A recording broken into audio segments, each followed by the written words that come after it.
بسم اللہ الرحمن الرحیم ولا تنازعوا فتفشلوا وتذهب ريحكم واصبروا ان اللہ مع الصابرین۔ میرے محترم سامعین، طبیعت کے خراب ہونے کے باوجود ایک اہم پیغام اپنے دوست احباب کی، اپنے متعلقین کی خدمت میں، پاکستانی عوام اور پاکستانی قوم کی خدمت میں ایک پیغام دینے کے لیے حاضر ہوا ہوں۔ امید ہے آپ توجہ کے ساتھ سماعت فرمائیں گے اور اس پیغام پر ٹھنڈے دل کے ساتھ غور و فکر فرمائیں گے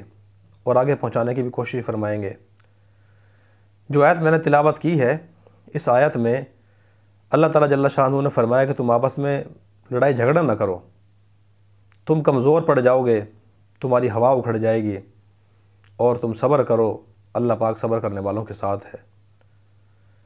میرے دوستوں اور بھائیوں، ہمارے استاد محترم شیخ الاسلام حضرت مولانا مفتی محمد تقی عثمانی دامت برکاتہم فرماتے ہیں کہ دشمن ہمارے ملک پر فوجی طاقت کے ذریعے کبھی حملہ نہیں کر سکتا، نہ وہ حملہ کرنے کی کوشش کرے گا، اس لیے کہ ہمارے پاس ایک مضبوط فوج ہے، مضبوط ادارہ ہے، ہماری ایجنسیاں مضبوط ہیں، اور ہماری فوج کا شمار دنیا کی بہترین افواج میں ہوتا ہے۔ تو فوجی طاقت کے ذریعے تو وہ ہم پر حملہ نہیں کر سکتا، ہمارے ملک کو کمزور نہیں کر سکتا، غیر مستحکم نہیں کر سکتا، لیکن ایک نیا فارمولہ اس نے ایجاد کیا ہے وہ یہ ہے کہ پاکستانی قوم کو، پاکستانی عوام کو، پاکستانی فوج کو اور مختلف اداروں کو آپس میں لڑا دیا جائے، ایک دوسرے کے سامنے کھڑا کر دیا جائے، ان کو آپس میں متحد نہ ہونے دیا جائے، اور اللہ معاف فرمائے، میرے خیال کے مطابق وہ اپنی سازش میں، اپنے اس مذموم مقصد میں تھوڑا بہت وہ کامیاب ہو چکا ہے۔ اس وقت ہمارے ملک پاکستان کے ادارے، ملک پاکستان کی سیاسی جماعتیں، ملک پاکستان کی عوام، قوم، مختلف ادارے آپس کے اندر دو گروہوں میں دو گروپوں میں اس طرح تقسیم ہو چکے ہیں کہ وہ ایک دوسرے کی بات سننے کے لیے تیار نہیں ہے، ایک دوسرے کی بات ماننے کے لیے تیار نہیں ہے، بلکہ ایک دوسرے کے خلاف اپنی طاقت استعمال کرنے کے لیے تیار بیٹھے ہیں، اور ملک کی سلامتی، استحکام اور بقا خطرے میں نظر آتی ہے۔ ایک عرصے سے میں دیکھ رہا ہوں ہمارے سیاستدان تشدد کی سیاست پر چل رہے ہیں، ٹکراؤ کی پالیسی پہ چل رہے ہیں،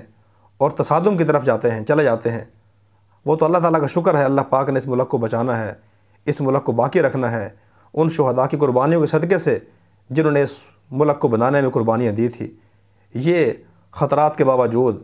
ٹکراؤ کے باوجود، تصادم کے باوجود الحمدللہ کسی بڑے خطرے سے دوچار نہیں ہوتا، پھر بھی بچ جاتا ہے۔ تو لہذا دشمن کی اس سازش کو ہمیں سمجھنا چاہیے، کوئی بھی ایسا کام نہیں کرنا چاہیے جس سے ملک پاکستان کا وقار خراب ہو، ہمارے اداروں کا وقار خراب ہو، ہماری پاکستانی فوج کا وقار خراب ہو، اور دشمن کو ہنسنے کا موقع ملے۔ اللہ معاف فرمائے، اب صورتحال یہ ہے کہ ہم آپس میں ایک دوسرے پر الزامات لگا رہے ہیں، الزام تراشی کر رہے ہیں، ایک دوسرے کے خلاف گالم گلوچ کر رہے ہیں، اور ایسے نعرے لگا رہے ہیں کہ جس سے دشمن کو فائدہ ہو رہا ہے۔ خاص طور پہ ہمارے نوجوانوں کو چاہیے کہ وہ عقل سے کام لیں، ہوش سے کام لیں، ان نعروں کے پیچھے نہ چلیں، ان نعروں کے پیچھے نہ چلیں کہ جن سے ہمارے ملک کو نقصان ہو، جس سے ہماری فوج کا وقار خراب ہو، جس سے ہمارے ملک کا استحکام خراب ہو، ہماری ملک کی بقا اور سلامتی داؤ پر لگ جائے۔ ایسے نعرے ہرگز نہ لگائیں جس سے ہمارے پاکستانی فوج اور عوام کے درمیان نفرت کی دیوار کھڑی ہو جائے، ایسا کوئی کام نہ کریں۔ افسوس یہ ہے کہ آج ہمارے نوجوان چند جذباتی نعروں کے پیچھے چل پڑتے ہیں، وہ جذباتی نعرے کہ جو دشمن نے ہمارے ملک کے اندر لگائے ہوتے ہیں، پیدا کیے ہوتے ہیں، انہوں نے لگوائے ہوتے ہیں اپنا مذموم مقصد حاصل کرنے کے لیے۔ ہمارے نوجوان نہیں سمجھتے کہ نعرہ کس نے لگایا، یہ نعرہ کہاں سے آیا، یہ نعرہ کیوں لگایا گیا، اور اس نعرے کو لگانے سے مقصد کیا ہے۔ یہ نعرہ لگانے سے، اس نعرے کے لگانے سے دشمن کو فائدہ ہوگا یا نقصان ہوگا، ہمیں فائدہ ہوگا یا نقصان ہوگا، دشمن خوش ہوگا یا پریشان ہوگا، نہیں سوچتے، بغیر سوچے سمجھے ہم ان نعروں کے پیچھے چل پڑتے ہیں۔ یاد رکھیں میرے دوستوں اور بھائیوں، مفتی صاحب نے یہ بھی فرمایا، مفتی تقی عثمانی صاحب دامت برکاتہم نے، کہ مجموعی لحاظ سے پاکستان کے جتنے بھی ادارے ہیں، کوئی بھی اداروں میں ایسا نہیں ہے کہ جس پہ پوری قوم مجموعی لحاظ سے اعتماد کرتی ہو۔ سب ادارے اپنے اعتماد کھو چکے ہیں سوائے فوج کے۔ فوج پہ الحمدللہ پوری قوم کو، پوری عوام کو مجموعی لحاظ سے اعتماد ہے۔ چند ایک لوگ ہیں جن کو اعتماد نہیں ہے، وہ نہ ہونے کے برابر ہے۔ نمبر 2، کوئی ایک بھی ادارہ پاکستان کے اندر ایسا نہیں ہے کہ جس کا رعب پوری دنیا پہ قائم ہو، دشمن جس سے ڈرتا ہو، دشمن جس سے خوف کھاتا ہو، کوئی ایک بھی ادارہ ایسا نہیں ہے سوائے فوج کے۔ فوج کا دشمن پہ رعب بھی طاری ہے، باہر کے لوگوں پہ، باہر کی دنیا پہ، مغربی دنیا پہ، حتی خاص طور پہ دشمن پہ رعب طاری ہے۔ اس لیے وہ کبھی ہم سے لڑائی کرنے کی کوشش نہیں کرتا۔ اس لیے ہمیں کوئی بھی ایسا کام نہیں کرنا چاہیے کہ جس سے ہمارے ملک کو نقصان ہو، ہماری فوج کا وقار خراب ہو، اور ایک جو رعب اور دبدبہ ہے وہ ختم ہو جائے۔ اب اس رعب کو ختم کرنے کے لیے دشمن نے یہ سازش کھیلی ہے کہ پاکستانی عوام اور فوج کے درمیان نفرت کی دیواریں کھڑی کر دی جائیں، اور جیسے کہ پہلے میں نے عرض کیا، اس مقصد میں وہ تھوڑا بہت کامیاب ہو چکا ہے۔ ہم نے ان کے اس مقصد کو ہم نے ختم کرنا ہے، ان کو اپنے اس مقصد میں کامیاب نہیں ہونے دینا، اور اپنے بڑوں پہ اعتماد کرنا ہے۔ کوئی بھی کام ایسا نہیں کرنا جس سے ہمارے ملک کا وقار خراب ہو۔ یاد رکھیں میرے دوستوں اور بھائیوں، اگر یہ ہماری فوج نہ ہوتی تو آج خدا کی قسم ہم رات کو ہم سکون کی نیند نہ سو سکتے۔ اگر یہ ہماری فوج نہ ہوتی تو پھر آج ہمارے حالات بھی لیبیا کی طرح ہوتے۔ اگر یہ فوج نہ ہوتی تو ہمارے حالات بھی ملک شام کی طرح ہوتے، ملک یمن کی طرح ہوتے، عراق کی طرح ہوتے، افغانستان کی طرح ہوتے، دیگر وہ سارے اسلامی ممالک جن کے پاس مضبوط ایجنسیاں نہیں ہیں، مضبوط فوج نہیں ہے، ان کے پیچھے مضبوط تنظیم نہیں ہے، اتحاد نہیں ہے، ایٹمی قوت ان کے پاس نہیں ہے، تو وہ میرے دوستوں اور بھائیو، وہ ممالک وہاں آج ساری مغربی طاقتیں وہ مداخلت بھی کر چکی ہیں اور اپنی مرضی کی حکومتیں وہاں بنوا چکی ہیں، اور وہاں جو اسلامی ممالک کے سربراہان تھے ان کے تختے الٹ کر ان کی حکومتوں کو ختم کر کے اپنی مرضی کی حکومتیں وہاں قائم کر چکے ہیں۔ دشمن کی نظر میں یاد رکھیں ہمارے 3 جرم ہیں بڑے، جن کی سزا وہ ہمیں دینا چاہتا ہے۔ پہلا جرم ان کی نظر میں یہ ہے کہ یہ ملک اسلام کے نام پر کیوں بنا۔ یہ جرم ان سے برداشت نہیں ہوا تھا کہ اللہ پاک جل شانہ نے ہمیں ایٹمی قوت بننے کا شرف بھی عطا فرما دیا، تو پھر ان کو دوسرا جرم یہ نظر آیا کہ یہ بنا بھی اسلام کے نام پہ کیوں بنا، پھر اس کے بعد یہ ایٹمی قوت بن گیا۔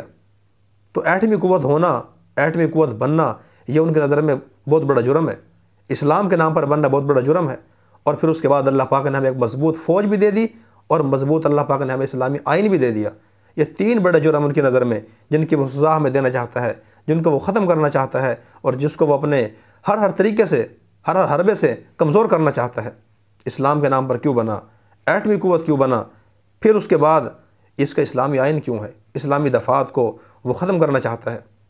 اس لیے ہمیں ہوش سے کام لینا چاہیے، اور کوئی بھی ایسا قدم اٹھانے سے، ایسی پالیسی بنانے سے اور ایسے کام کرنے سے گریز کرنا چاہیے جس سے ملک کی سلامتی داؤ پر لگ جائے، ملک کی بقا داؤ پر لگ جائے، ملک معاشی لحاظ سے، سیاسی لحاظ سے اور معیشت کے لحاظ سے، ہر لحاظ سے کمزور ہو۔ کوئی بھی ہمیں کام ایسا نہیں کرنا چاہیے۔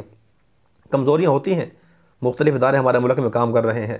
اداروں کے اندر کام کرنے والے لوگ ہیں، ان میں کمزوریاں ہوتی ہیں، کمی کوتاہیاں ہوتی ہیں، کوئی انسان کمی کوتاہی سے پاک نہیں ہے، لیکن ان کا حال یہ نہیں ہے کہ انسان چوکوں پہ آ کر، چوراہوں پہ آ کر، میڈیا پہ آ کر انسان اپنے ملک اداروں کے خلاف باتیں کرے، فوج کے وقار کو انسان خراب کرے۔ یہ کوئی سمجھداری کی بات نہیں ہے۔